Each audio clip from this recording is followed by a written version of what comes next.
So యూరోప్లో shoot చేస్తున్నాం, -10 degrees.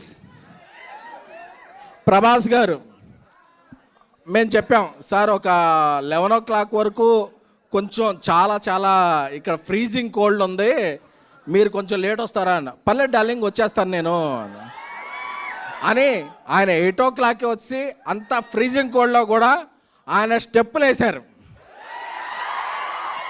స్టెప్పులు వేస్తే మాకు అందరికీ బ్రేక్ఫాస్ట్కే డిన్నర్ చేసినంత హెవీగా పొట్ట నిండిపోయింది.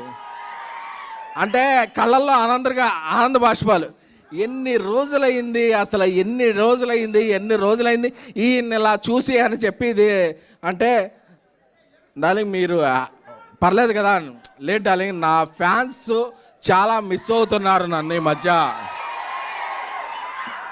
నేను ఒక ఈ రేంజ్ సినిమాలు చేయటం వల్ల, ఆ టైప్ ఆఫ్ కథలు చేయడం వల్ల నా ఫ్యాన్స్ అందరూ మిస్ అయ్యారు.